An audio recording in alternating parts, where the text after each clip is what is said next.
All right. Let's get this shit started. Thank you, everybody, for listening to the Ignorance is Strength podcast. Hope you all enjoyed the last episode, talking a little bit of spooky stuff there with Screaming Chewy. Definitely, might have that guy back on. I think there's a lot of similarities and whatnot. So definitely looking forward to that. But I'm back today with a brand new guest. And we're here to talk about something pretty important and maybe get away from a little bit of the ha-ha, but still have the ha-has in there anyway. I want to welcome to the podcast for the very first time is Tonia Gilbert. How are you doing today? Hello. Thank you for having me. I'm great. Where are you joining us from again? So I know you're in a different time zone there. So anytime I have somebody who's not California based, I'm like, let's see where we're at. Well, I'm not sure if you can tell, but I'm from the South. I'm in Louisiana. In Louisiana? Yes. All right. Cool. Yeah. So I've had people from all over, and so whether it's another part of the US or another country, I really like to just check in and see where are we today. Let's see the different people that we have out there. Now, I talked about, hey, we're gonna maybe cut a little bit of the ha ha out because we're gonna talk about an important topic, and so I'll let you open up with that real quick, right? So what are we talking about today? Okay. Well, basically, I am a nurse, and so just to give you a little bit about my background here, I've been a nurse for 13 years, and I have been that's just to give you my character. I care about people and helping people. I've been like that since I was very young. I've followed into the nursing footsteps there, and I really enjoy helping others. And then something happened in my life that I didn't expect, and I'm sure a lot of people don't. I am a survivor of an abusive relationship. So it took 6 years to overcome the trauma and finally breaking completely free, I would say. Because even once you leave, you're still going to have that issue of the post-traumatic stress, the anxiety, the depression, the rebuilding of your life. The emotional trauma is very severe.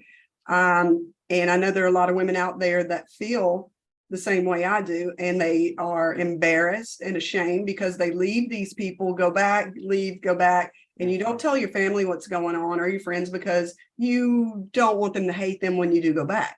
Because that, you have Christmas and all these things, and you're trying to portray this happy little go lucky relationship. Yeah. So basically, I was in that situation. I got out, and my son, during this time after getting out of this, went into the Navy. And when he came out, he had some issues with post-traumatic stress and anxiety. Well, I got to thinking, you know what? There are things for him to reach out to. He has, he's a veteran, so he can go to, there's different veteran associations. He can get a service dog that can help him. And all these things now, that took a while to get started, but they're finally started for veterans. And I'm glad that they have this because they do need this.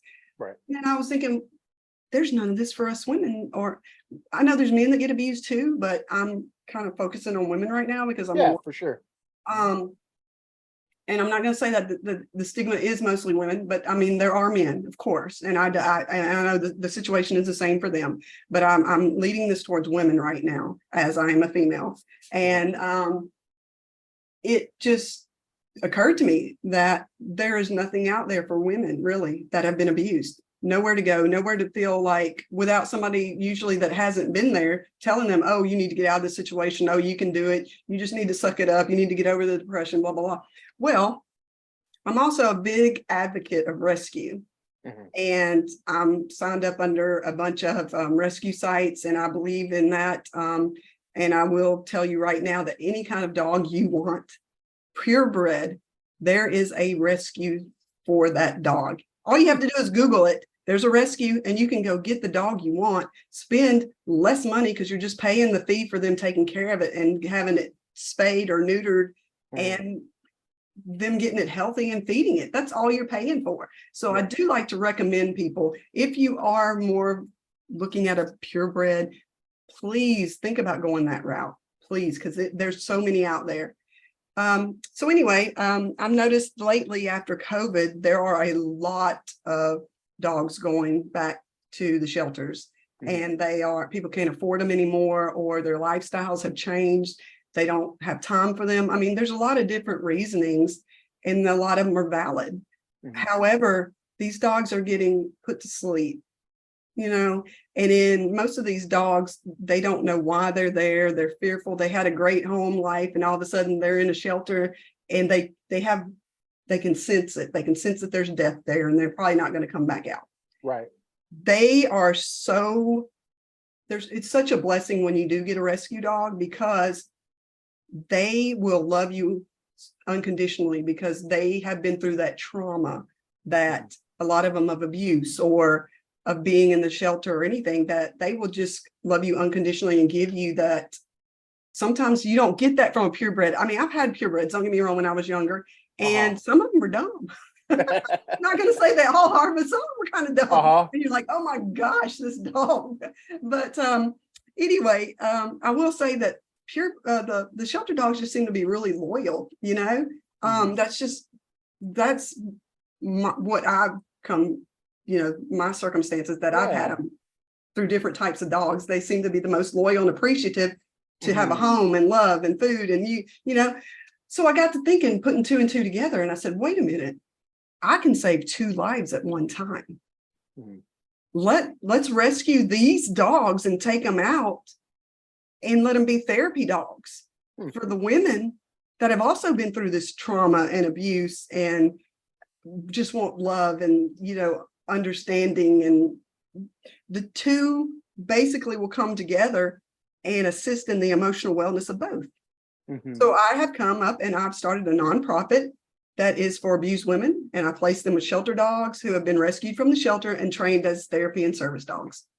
That is really cool. I've never heard of that concept before, and you bring up, like the emotional intelligence of the dogs, right? The ones that are in, they're, like you said, they're waiting to that's it. They're waiting to die, right? And how appreciative they are. I'm always amazed at that, that emotional intelligence and what they've been through, and they know, like, hey, you did me a favor, buddy. I'm yours for life. Like it's really interesting to see, because you never really think about that. Some people just think like, it's a pet, it's a dog, Yep. right? Absolutely. Have you seen some of the rescue sites where they will just, like, the rescues will go into the shelters and tag them for rescue so they won't get euthanized? And you should see the way the dog interacts with the person that comes to get them on the way back to the rescue. They're just happy, loving, so appreciative, that they know you rescued them. They absolutely know. And they also, a lot of times, they're mislabeled and put down in the shelters because they're scared. They're they don't know what's happening to them. So they're like humans. We all have a different personality, and we all react to stress in a different way. And so some of them shut down completely, and that's a dog that people overlook because it's not jumping up, wagging its tail friendly. Right. Some get aggressive and back up because they're just trying to protect themselves because they don't know what's happening. So they get labeled as the aggressive dog that needs to be put down. And as soon as you get them out of that shelter, it's a completely different dog. Yeah, you could have a pit bull, being the nanny to your babies, right? Yes. So I'm going to take any size and take them out. And of course, they will be the ones that, unfortunately, I can't take all of them, but the ones that necessarily you get out and they don't show aggression or anything, and they would be a good service dogs. So I'm gonna get as many as I can out of there, but it won't be all of them, but I'll do my best. Maybe my goal is when this foundation gets huge, then we can rescue all of them and train all of them, that'd be great. And so as I'm thinking about this and I'm hearing about this, it makes a lot of sense that, you would have a service like this, because as a woman coming out of an abusive relationship, maybe at some point you're just like, well, I don't trust men, I don't trust people, right? Like I've been through so much, I've given my all, right? I've put my trust, and then only to be thrown back at me. And maybe even they get that whole stigma where people are like, oh, well, what did you do, right? This is probably your fault, right? What did you do? Or hey, you accepted that person back into your life. And so maybe at this point, they're just like, well, I don't really want to deal with anybody that's human. I Yes. don't want to deal with the judgment from family, from friends, from anybody.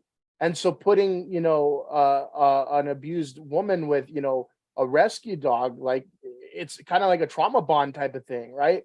Both have been through something, and they can really help each other out, and then that healing really starts. And so I applaud that for sure. Thank you. Yes, exactly. And that mine was my little Chihuahua. And I had to put him down over a year ago because he was 15. He had a Mm, good life with me, but he went through before trauma, during trauma, and after trauma. And let me tell you, he knew when it was coming mm, and he sensed it and he hid.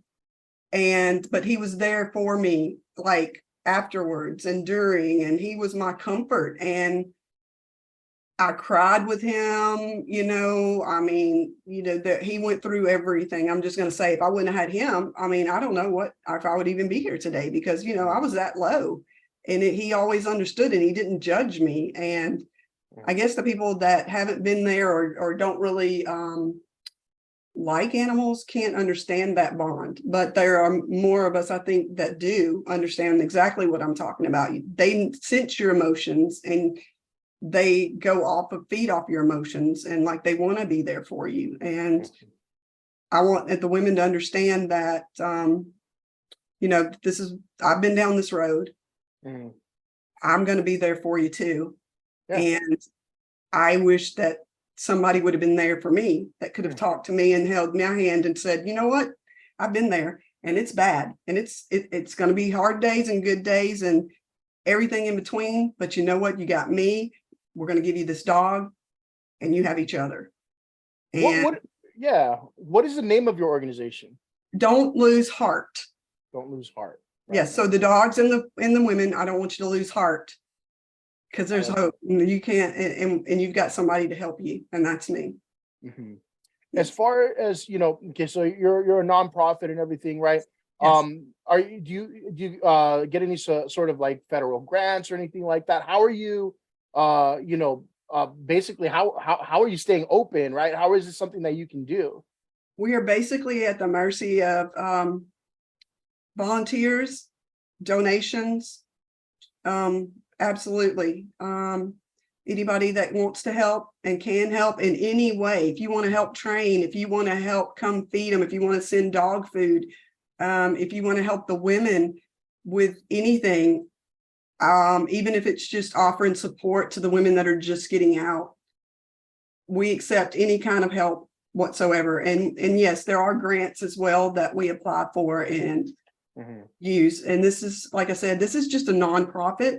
I'm not doing this for money. I'm doing this from my heart, because I want to save 2 lives at one time. And these women deserve this. The animals deserve this. And like I said, I didn't have it. And I'm just blessed to be here today. And I feel like I went through the valleys that I went through to come out on this side to help those that are going through it or have already been through it now and are feeling like there's no hope. And this is really, it's a huge thing in our country. I mean, I just looked at the statistics, and it's 1 in 3 women at some point, experience this type of abuse. Emotional abuse is just as bad as physical. So I don't, I'm not going to deny anybody a dog. Abuse is abuse. And, I unfortunately had to deal with both. But those women out there, I'm telling you, that emotional and psychological abuse is just as bad. So I want anybody that wants to can go and contact me, and that's what I'm here for. Absolutely. Now, I mentioned 1 in 3 women, right? And so I'm thinking, when you're a little girl, right, when you're a kid in high school, you don't imagine like, hey, I'm going to grow up and, I'm going to be in an abusive relationship, right? That's not something anyone expects or, anything like that, right? And so I guess when you first experience it, it's probably, and I grew up with, violence in the home and whatnot. And so I kind of get it, but I don't, because I haven't been through it, right? And so I've gotten a taste of it, and it's not fun at all, right? But I want to ask you, because you've been through this, and maybe your story can really kind of spark something in somebody else that maybe is not seeking help or doesn't know how to cope or something like that, right? And I just want you to, maybe if whatever you're comfortable with, share, right? So like, when did it start for you, right? When did you start realizing like, hey, this is not okay. Like I can't live this way. It starts out slow. It's almost a grooming process. I'm not going to speak for all of them, but it seems like there is a pattern. He was like very nice, and then things would just start blowing up and losing his temper. And mostly whenever his would happen was he was a severe alcoholic that was hidden at first, of course, when you're doing the dating process. And then it was prescription drugs along with things like, the pain pills and the Ambien mixed together, things like that. So they start yelling, and the yelling gets where they're closer and getting in your face. And then they start the little chest bump and things like that. So it gets a little physical. And you're like, oh my God, I've never dealt with this before. What do I do? Right. And I don't want to do anything to set them off. So you start walking on eggshells and trying to be the perfect person. And so everything is heightened at that point in your emotions. Everything is heightened. So you're trying to do everything just right, not say the wrong thing, not engage in any way that might start an argument. Then it gets a little bit of, let me throw something at you and hit you with it, and let me do this. And then it's put hands on you. Let me start grabbing you by the throat and pushing you upside the wall. And so it's small little things before the actual big things start. Right. And then you're like, okay, this is not okay. And what am I going to do? But by then you're pretty deep in when it starts. The mind games, because everything is your fault. If you wouldn't have done this, if you'd just be better at this, if you weren't such this, if and so that's probably how mine started. Yeah, and other conversations I've had, similar to this, sometimes it's like, well, I don't want to leave, or I don't want to, really upset what I've got going on right now, right? I don't know if I can do any better. I don't know if I can do this again, kind of thing. Right. And so they start to just put up with it and stay, right? And things don't get better. No, I basically was ashamed and embarrassed because I had put my child and myself moved to be with this person all the way to another state on the West Coast. And I didn't want my family or anybody to find out that I screwed up. There's that stigma too of, oh, you're a failure. Right. And then of course they feed on that, because they know that's the worst thing for you is to go back with your tail tucked as a failure. And so they're going to throw all that in there as well. When the abuse starts, every one of your insecurities they're going to use against you. Every one of them. Yep. Now, after, this happened and whatnot, like what did you try? Maybe some things that were successful or not successful, right? Therapy or anything like that? Or what was your journey getting to like, hey, here's my new little chihuahua, right? And this is what actually works for me. Well, my chihuahua I had with me when I met him. So he was already bonded. Yeah, he was bonded with me. Whenever he would start getting aggressive, my little dog would run and hide. He was scared to death. Once I got away, there's a back and forth kind of thing. And a lot of women go through that. You get away from them, you go back, you get away, you go back. Because he's a great person when he wasn't drinking, and he could be sober for 30 days at a time, but that was his limit. And of course, that was the person you fell in love with. And that's the person that was like, I'm never going to do this again. I'm done. I promise. You're loyal. You didn't put me in jail. You've been through, and that's what I want. I need a loyal person. And a lot of us women, the men find the women that are fixers. We want to fix them. So there's a guy that, all he needs is love. I can fix him. No, they have to want to fix themselves. And that's not our fault. And we can't take the blame for not fixing them. So there was that. So he preyed on that as well, that I was a fixer. And when I finally got away, it's a lot of years of, you have to have, like I was told by one of my therapists, when you're abused or in an abusive situation, emotionally, physically, whatever, it's like people that are hooked on drugs. They have done research and they have done MRIs and things and shown that the brain has an addiction. It's a codependency addiction to this. And you two are codependent on each other in a very bad way, but it's toxic.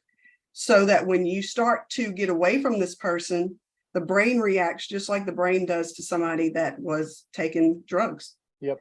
You start going through withdrawals.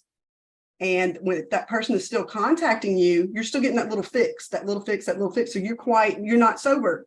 Just like a person that okay, well, I do drugs, but now I'm only doing 1 pill a day or 5 pills or instead of 30. Well, you're still addicted. Right. So you got to get them completely out of your life. Once you get them completely out of your life, that means block them from social media, block them from your phone, block them any way possible of talking to you. Then you start going through the withdrawal period. And it's the same. You're going to have bouts of crying, depression, anger, sickness. It's all just the same. So it has taken me 6 years, and I withdrew from him completely. And that's where I found out I want to do something. And that's what this came about. Before, I wouldn't have been strong enough. I can tell anybody right now, I wasn't ready. I wasn't ready to keep bringing up this stuff and to help women. But now I am. Nice. Yeah. And you have to go through it and experience it and be like, Yes. you know, because when you start to overcome things, you start to conquer little things, it's that snowball effect, right? Yes. And you're like, wait, you know what? I did this. Let me do something else. Yes. Let me do something else. Right. Yeah, absolutely. And I want women to know I was there. I came out and I have had to go without, my credit was ruined. Everything was in my name. Everywhere we went, everything had to be bought by me. I mean, that should have been red flags from the beginning. I was paying for everything. Everything was my money. All my money was gone that I had saved up as, for my retirement and my son. All that's gone. My credit's gone. I have no car now. They've all been repossessed because they were all in my name, but he had to have them. So we wound up getting out, and I felt like a failure as a mom. I couldn't even provide my son a room. I had nowhere to go. Moved back in with my grown daughter. I felt horrible. And then when I did get a place, it was a studio apartment with this boy, this little boy that didn't even have a room, and went from borrowing somebody's car, because you can't get a job without a car. You can't get a car without a job. You can't rent any place anymore because they base you on your credit. But they don't go to find out that this guy ruined my credit. It wasn't my fault. I need a place to live and I can pay my rent. Well, I'm sorry, because of your credit, that may make you a horrible tenant. You're a bad person. Well, that's not true. We're not all bad. We're not all going to tear up things. Some of us are actually decent people that have had crap done to us. Yeah. And we're trying to rebuild, help us a little bit. So I wound up getting a job by borrowing someone's car every day. Then I got a $3,500 car. Then I got a $6,500 car. And then I got a brand new little car that I just paid off, that I paid a fortune for because I had bad credit, but it's Right. mine. Absolutely. And now I'm a homeowner again. I went from having everything and being a spoiled little brat, in my opinion. I just took everything for granted. But let me tell you, it made me and my son closer. We both don't take anything for granted anymore. We appreciate every little thing we get to. He's a grown man now. Anything that I'm like, I bought this little house. I bought this fork. I bought this. I mean, I had to start over from nothing. We didn't have a bed. So when you're trying to pay off debts that they made, you're trying to reestablish credit. And then on top of that, buy every single little article of things to survive every day. Like we don't think of a pillow, a blanket, a bed. It's not just the clothes and the food that you got to think about. It's expensive. So that's why I know that these women need somebody out there to say, you can do it. Don't let them hold you back telling you you can't, you can. And I also know they can't afford a $5,000 to $10,000 therapy dog. And that's where I come in. Yeah, for sure. You know, those little things, they really piss me off too, like the whole, credit thing. I'm like, come on, like it's unfortunate that you're really kind of just you're hindered by a number, Yeah. right? Like, You go from almost 800 to under 300. People Mhm. judge you. They think you're trash. Mhm. Trash because of a credit score. Right. Through no fault of your own. And you mentioned, like, hey, I paid a fortune for this car. I get it, that 20 something percent interest, Absolutely. Yes, sir. But let me tell Yeah. you what, that's been the best little car I've ever had. It's mine. It's And you learn to appreciate it, absolutely Mhm. 100%.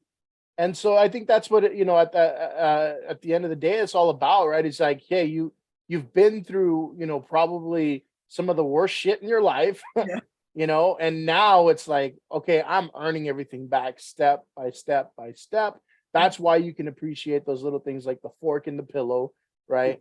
And helping other people get there, that's a tall task, right? And so I wanted to ask, obviously, hey, you've got a full-time career, right? You're a Yeah. nurse and everything. So, what have been people's reactions to you trying to, do something good for others and start this nonprofit? Has it been like all positive? Like everybody's like, yes, you can do it. You're good to go. Or has there been some pushback where it's like, why are you wasting your time? Why are you doing that? Absolutely pushback. Absolutely. People look at you like, oh, if this was a good idea, wouldn't somebody have already done that? Or they look at you like, come on, you're a nurse. You're really going to do something like this? How can you do something like this? There's always going to be the ones that I like to think that they do that because maybe in a sense, they're a little bit, they don't want you to succeed.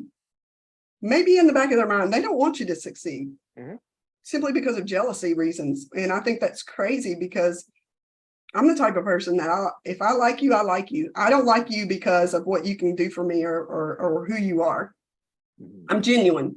And there's people out there that don't like genuine people because they can't control you and manipulate you. And they don't like it because people do like you because you're genuine, but I try to stay away from that negative stuff because I'm a firm believer and you put in the universe positive vibes, you're going to get back positive. If you want negativity, you can put that negativity out there, but keep it away from me because I don't want it.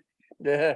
So, they can do what they want to do, but this is going to work. I'm going to make it work. If I can get my life back, I can make this work. Yeah, for sure. And, just pushing through and look, even if let's say, you put in all this time, right, and effort, and for some reason, it fails or you fold or whatever. I mean, I'm hoping you succeed and everything, but even if it fails or folds or whatever, right, you tried something. And I'll tell you what, and I know it helped some people because I have somebody yesterday, as a matter of fact, and if this wasn't meant for me to do, I don't believe she would have been brought to me by somebody that knows me and knows what I'm doing and knows she's trying to get out. She's being abused. She was filing a restraining order yesterday and she was distraught and she looked distraught and she needed some help. And the person that's helping her said, I don't know what to tell her because I've never been through this. Of course, there's nothing I can say. You've been through it. Please talk to her. Before now, I wouldn't have been able to help her because I was just as depressed and, I wouldn't have been a good person to talk to. But I talked to her, I hugged her, I let her cry. I told her the things I went through, and she's experienced the same thing. She's experiencing the same type of feelings. The emotions are there. I'm okay right now, but then you're not, and you want to go back, and there's this and back and forth, and fear for him to find her, all this stuff. And is that what I'm doing? No, I'm not a therapist. I'm not doing, but as a fellow female that has been there, yes, 100%. This is a nonprofit to help get dogs and people together. But if you need me, I am there 100%. You contact me. We'll walk this street together and I'll do the best I can. Yeah, for sure. I mean, it's just people helping people at that point, Yes, right? Absolutely. With nothing in return, but if I help you, I want you in turn to help somebody else in the same shoes. Once we get you going and get you well, then you are an advocate. And that's what I want. Yeah, I like that whole idea. Like, look, even if I helped one person, I it's did all one worth it. person yesterday, and she messaged me today, and she said she can't wait to get going because she wants to help with this foundation. Well, can you imagine too? Like, let's say, she starts helping other people, right? Exactly. And Dominoes. yeah, exactly. Yeah. And people that got help from her are going to help somebody else and help somebody else. That's how it works. Absolutely. That's how Absolutely. There's still good in this world, and there's still good people out there. And I want everybody, I'm trying to be one of them. Mhm. That's all. I'm just trying to be a good person. And it's kind of that opposite of what you say, where where people are like, they're looking at you and you're doing your thing, and they're like, oh no, I don't want you to be successful, or maybe I'm jealous, right? It's that whole I can't stand that whole crabs in the bucket mentality, because I used to have it, I used to have that, and I'm not going to speak, culturally for all Hispanic people, but like I grew up with that a lot, Yeah. Yeah. Where, and I think it's because of the way a lot of us grow up, where it's like we don't have much, and we go through struggles and whatnot. We go through things like, abuse in the household and violence and things like that. And we don't know how to deal with things, right? And so sometimes I've noticed, when people are doing well, all of a sudden it's like, oh, look, so and so graduated, they got their masters, they bought a house, whatever, up until that point, it's all support, support, support, and then once they get what they get, it's like, well, yeah, I could have done that too, Yeah. right? Or like, well, that house isn't that nice, right? And I've really struggled. I really struggled when I was younger to overcome that, because like it was an ugly feeling, always being, a hater, always being upset, always being jealous, right? And so, I'm like, hey, well, their success isn't gonna, put a damper on my ambitions and my success, Exactly. right? All I can do is say, hey, good job. I wish you well. And you know what? I want to join you up there, and because, every time, I accomplish something, I'm already thinking in the back of my head, like, all right, who's talking shit? Right. Like who's And out? yeah, I can't wait for that. I mean, because mine's like I tell everybody, it's in the infancy stage right now, of course. But I feel like in a year, this thing is going to blow up huge, because it's already going. A lot of people like you are letting me come on. The word's getting out there, and it's just taken off so much in the past couple of weeks, even that. Nice. Yeah, I'm at work and I'm like, oh my gosh, my phone's blowing up, which is great. And so, unfortunately, my website right now is it's being updated, but I do have a web address that people will be able to start going to whenever I can get it back up. And that is not me. I'm not a web guru. Okay, I'm sorry. All right, no problem. But I do have an Instagram right now, and I have the email for it. So Go ahead. Yeah, share it out loud. Okay. So it's my Instagram is Nurse Tay Tay. It's one word, NURSETAETAE. And I want to let me go ahead and give you my web addresses and stuff. So I don't want to mess this up because I'm on camera. So I'll look it up so I don't say the wrong thing. That's okay, fine. The email address is all, you don't put the apostrophe in email addresses. I'm not sure if people realize that, but it's Don't Lose Heart by Tonia at gmail.com. And there's no apostrophe in it. Tonia is TONIA. So that's how you can reach me at Gmail. Don't Lose Heart by Tonia at gmail.com. The website is don'tloseheart.net.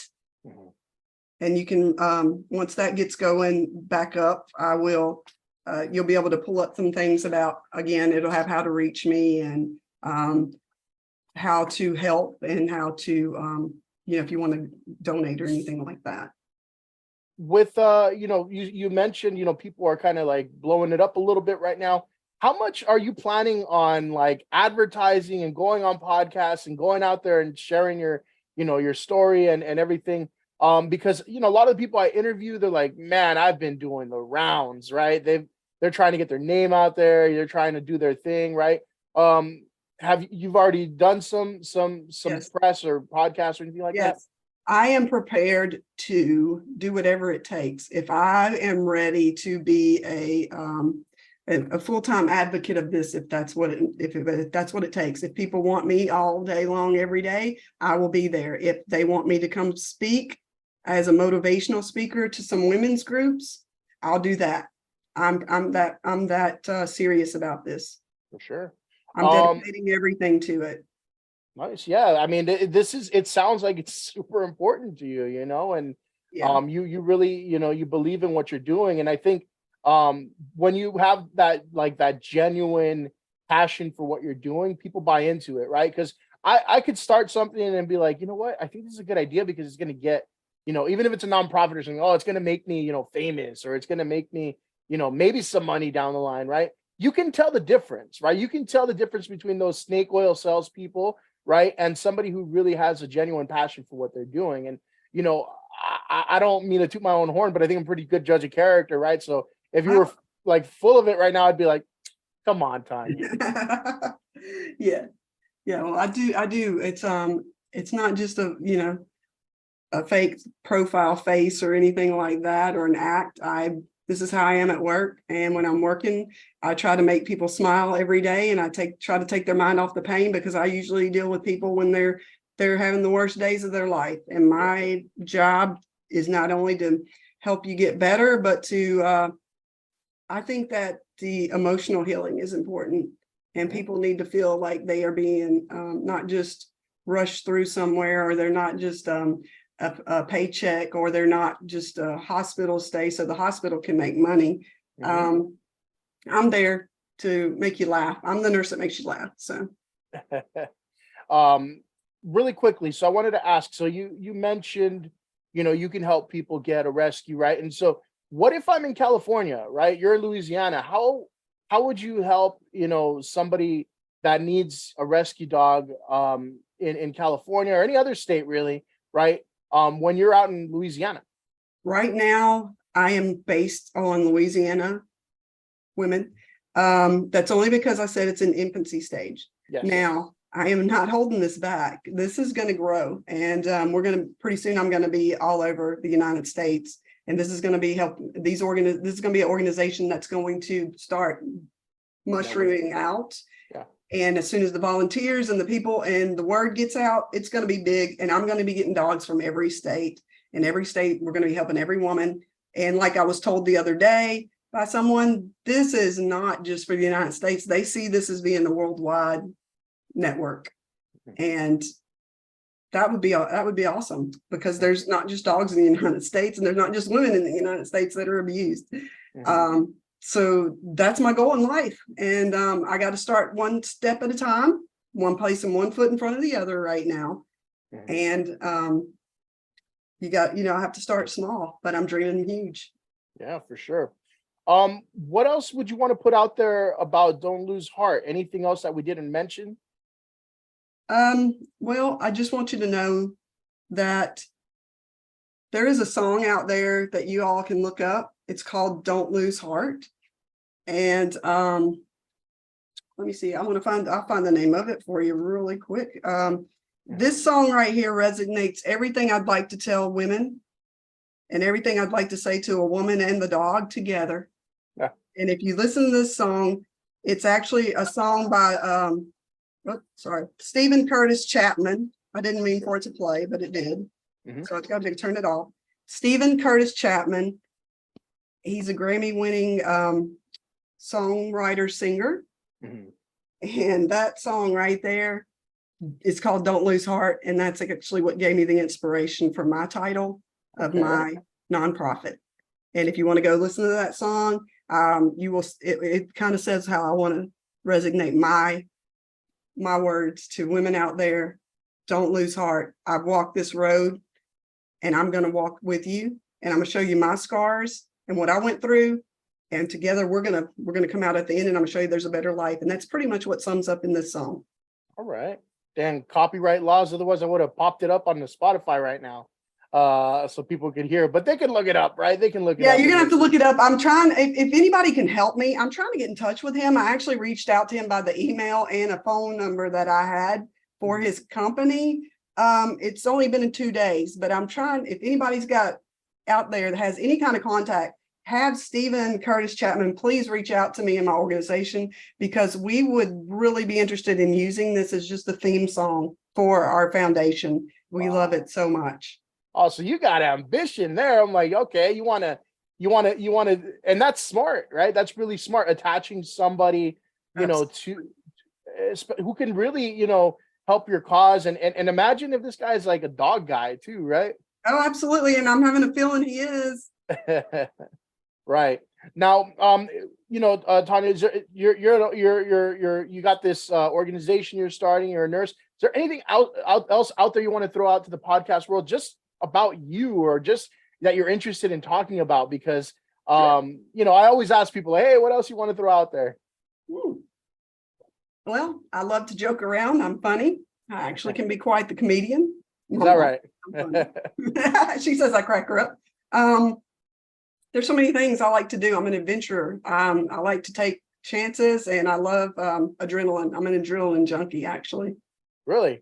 Yes. I like to snowshoe, snow ski. I play golf, snorkel, scuba dive. I used to, you wouldn't know by looking at me, but I used to train and barrel race horses. What is that? I'm like, I've never. Oh, yeah. I forget y'all are from California. That's where we get on a horse and you set up 3 barrels in like a kind of a triangle pattern.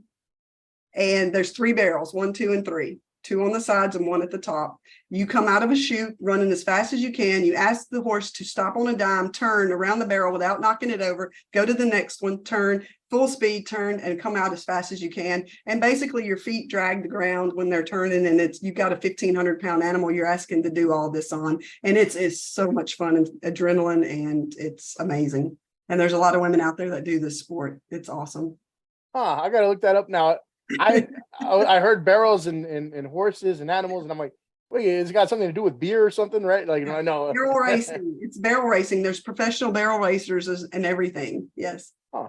Well, that's why I ask these questions. I'm like, I learned something new every day, right? Absolutely. You'll love it. And you got whoever does it in the shortest amount of time without knocking over the barrels wins. All right. So, I really want to, thank you for, doing what you do and for coming on and talking about it. I really hope that people reach out, and I want to get, again, your social media out there, or your contact out there again, so people can hear it and people can, reach out to you. So one more time, it's nurse Tay Tay, right? Yeah, that's it. Nurse Tay Tay at Instagram. If they want to, they can look me up on Facebook. I don't have a page yet for my Don't Lose Heart, but I'm going to get one.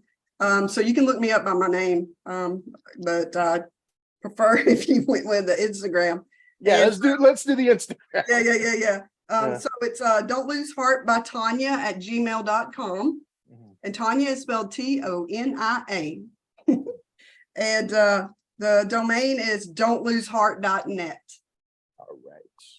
All right, everyone. Again, reach out, let's blow this up, right? Let's blow this up. Let's make it a big deal, and let's get those women and those dogs together and start the healing process, right? But again, Tonia, really appreciate it. Oh, thank you. I thank you so much for just people like you allowing me to get out there and just talk. I surely appreciate it. Yeah, for sure. And then, we might check up at some point and be like, Tonia, how's it going with those dogs, right? And by that time, you'll have your celebrity endorser. You'll have hundreds of people, talking about like, hey, this worked for me, right? Absolutely. So I look forward to that. Thank you. But thank you again. And for everybody listening at home, I appreciate you. Thank you. Fuck you and good night.